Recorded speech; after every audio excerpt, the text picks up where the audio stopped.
So మనతో ఇప్పుడు నరేష్ ఉన్నాడు. నరేష్ వచ్చి అనంతపురం నుంచి ఒక 40 కిలోమీటర్ల దూరంలో ఉన్న నాయనపల్లి గ్రామానికి చెందిన నరేష్ పోస్ట్ గ్రాడ్యుయేషన్ MBA చేసినాడు. అదేవిధంగా గత 5 సంవత్సరాలుగా తీసుకుంటే నరేష్ జీవితంలో జరగకూడనివి ఎవరికి జరగనివి జరిగినాయి. సెకండ్ వేవ్లో నరేష్కి సివియర్ బ్లాక్ ఫంగస్ ఇన్ఫెక్షన్ అయ్యి తన కుడి కన్ను తీసివేయాల్సిన పరిస్థితి అయింది. సో దాని నుంచి కోలుకునే లోపే మళ్ళీ ఈ సంవత్సరం మే మాసంలో మన ప్రభుత్వ ఆసుపత్రి ముందర యాక్సిడెంట్ అయ్యి స్కల్ ఫ్రాక్చర్ అయ్యి ఆప్టిక్ నర్వ్ కంటి చూపుకి కనెక్టింగ్ నర్వ్ ఇదయ్యి ఎడం కంటి చూపు కూడా పోయింది నరేష్కి. సో నరేష్ వేరియస్ కాంపిటేటివ్ ఎగ్జామ్స్కి ప్రిపేర్ అవుతూ, ఎందుకంటే నరేష్ కుటుంబ నేపథ్యం ఎటువంటిదంటే 3 ఎకరాల పొలం ఉన్న ఒక పేద రైతు వాళ్ళ నాన్న, ఆయనకి 3 కుమారులు. అంటే నరేష్ వాళ్ళ అన్న వచ్చి గొర్రెలు కాస్తుంటారు.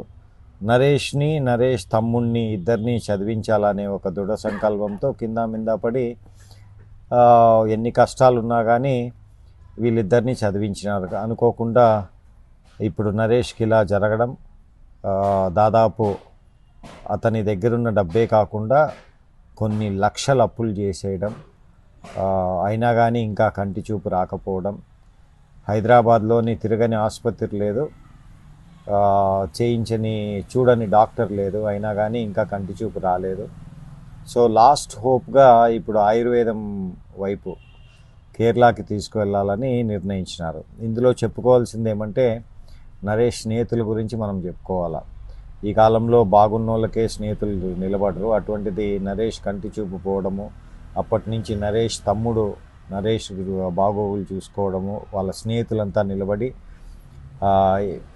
ఈ మెడికల్ ఎక్స్పెన్సెస్కి ఏమేమి డబ్బులు కావాలో వాళ్ళకు తోచిన విధంగా వాళ్ళకు చేతనైనంత వాళ్ళు చేసుకుంటూ వచ్చినారు. కానీ కేవలం వాళ్ళ స్నేహితులు చేస్తానో వాళ్ళ తల్లిదండ్రుల అప్పులు, వాళ్ళ తల్లిదండ్రులు ఇంకా ఏం చేసేది లేదు. ఎందుకంటే లక్షల్లో అప్పులే, దాదాపు 15 లక్షల దాకా ఖర్చు అయిపోయింది అప్పుడే. సో నరేష్కి అసలు ఎందుకు ఇలా జరిగింది, మన బాధ్యతగా మనం అనంతపురం జిల్లా వాసులంతా కలిసి నరేష్కి ఏం చేయగలము, ఏ విధంగా ఈ పోస్ట్ గ్రాడ్యుయేట్ అబ్బాయికి చూపు వస్తుందా లేదా అనేది మన చేతుల్లో లేదు, కానీ ఆ ప్రయత్నం మన చేతుల్లో ఉంది. కాబట్టి నరేష్ చూపు వచ్చేదానికి ఒక ప్రయత్నం మనం చేసి తనకి మెరుగైన మెడికల్ కేర్ కానీ ఇప్పివ్వగలిగితే అదొక హోప్ ఉంది. కాబట్టి అది చేయడము, అదేవిధంగా ప్రజాప్రతినిధులు, ప్రభుత్వాలు నరేష్కి ఒక దారి చూపిస్తే బాగుంటుందనేది.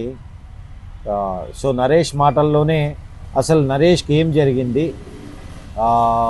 కోవిడ్ అప్పటి నుంచి నరేష్ కుటుంబ నేపథ్యం ఏమి, వాళ్ళ తల్లిదండ్రులు, వాళ్ళ పేదరికము, అదేవిధంగా ఎందుకు ఇలా జరిగింది, అసలు మొదట కోవిడ్ అప్పుడు కుడి కన్ను తీసేసినప్పుడు ఏ విధంగా తను డిప్రెషన్లోకి వెళ్ళి మళ్ళీ బయటపడ్డం అనేదే ఒక మిరాకిల్ నాకు. ఎందుకంటే ఒక కన్ను మొత్తం తీసేస్తే కేవలం కంటి చూపు పోవడం కాదు, కన్నుగుడ్డుతో సహా తీసేసినారు. దాని నుంచి బయటపడి మళ్ళీ ఎగ్జామ్స్కి ప్రిపేర్ అవుతూ ఒక్క కంటితోనే నరేష్ జీవన పోరాటం ఈ తరం యువకులకి ఎంతో స్ఫూర్తిదాయకం. సో నరేష్ మాటల్లోనే నరేష్ ఈ ప్రయాణం, ఈ స్ట్రగుల్, ఈ పోరాటం ఏమి అనేది తెలుసుకుందాం. నరేష్, మొదటగా నీ కుటుంబ నేపథ్యం చెప్పమ్మా.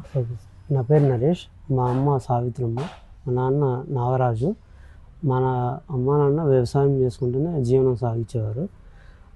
అలా చేసుకుంటేనే నన్ను చదివించారు. నేను అలా కాంపిటేటివ్ ఫీల్డ్లోకి ఎంటర్ అయ్యి చేస్తున్న ఏదైతే ఉందో దాన్ని నేను పాండమిక్ టైంలో దాన్ని కంట్రోల్ కాలేదు. సో నాకు పాండమిక్ టైంలో ఏం జరిగిందంటే corona side effect black fungus effect అయ్యి బ్రెయిన్ ముక్కు నుంచి కంటి నుంచి బ్రెయిన్కి వెళ్ళింది. సో అక్కడ డాక్టర్స్ చెప్పింది ఏంటంటే రైట్ ఐ తీసేస్తే కనీసం అబ్బాయి బతుకుతాడు, అని 2021 పాండమిక్ సెకండ్ వేవ్లో చెప్పారు డాక్టర్స్. ఓకే, కనీసం కన్ను పోతే వల్ల బతుకుతాడనే ఛాన్స్తో ఉంటే నేను అప్పుడు యాక్సెప్ట్ చేశాను డాక్టర్స్ చెప్పినట్టే. మరి లెఫ్ట్ ఐ బాగుంది అప్పటికి. అట్లనే లెఫ్ట్ ఐ బాగుందని కొంచెం ఇన్స్పైర్ అయ్యి ఎందుకు ఇట్లే ఉండడం, చదువుకుంటే ఇంకా ఏదైనా మనకి బాగుంటుంది కదా అని లెఫ్ట్ ఐ బాగుండడంతో నేను మళ్ళీ కాంపిటేటివ్ ఫీల్డ్కే ప్రిపేర్ అయ్యాను. అలా ప్రిపేర్ అవుతుందని ఇయర్ మేలో 24th యాక్సిడెంట్ అయింది. లెఫ్ట్ వెనకల బ్రెయిన్ బ్లీడింగ్ అవ్వి తర్వాత దాని నుంచి బ్రెయిన్ నుంచి కంటికి ఒక నరువు ఉంటుంది. ఆ నరువు డ్యామేజ్ అయింది, ఆప్టిక్ నర్వ్ అని అంటారని డాక్టర్ అన్నారు. డాక్టర్ ఆ నరువు ఇంప్రూవ్ కాదు ఇప్పటికైతే, మేము చేసేదంతా చేసాము అని చెప్పారు. దాదాపు ఒక 10 హాస్పిటల్స్ తిరిగాను. బెంగళూరు, హైదరాబాదు, తిరుపతి, కర్నూలు, మదురై. ఇప్పుడు ఇంకా లాస్ట్ హోప్గా నాకు ఉన్నది కేరళ ఒక ఆయుర్వేదిక్ హాస్పిటల్, అది ఉంది. దాదాపు ఇంతని నాకేం తెలియదు, వాళ్ళు ఇంతని సజెస్ట్ చేయలేదు. మీరు ట్రీట్మెంట్కి అయితే ప్రిపేర్ అయ్యి ఉన్నారా అని అడిగారు.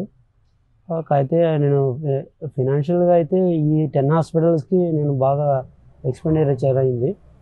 బట్ ఈ ఆయుర్వేదిక్ ఎంత అవుతుందనేది నాకు తెలియదు. ఉన్న డబ్బు అయితే దానికే అవ్వగొట్టాను. దీనికి కొంచెం నాకు ఫినాన్షియల్గా వీక్ అయితే అయ్యాను, చాలా వీక్ అయ్యాను.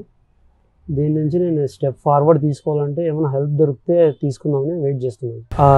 నా ఫోన్పే నెంబర్ వచ్చి 9493814191. ఇది నా ఫోన్పే నెంబర్.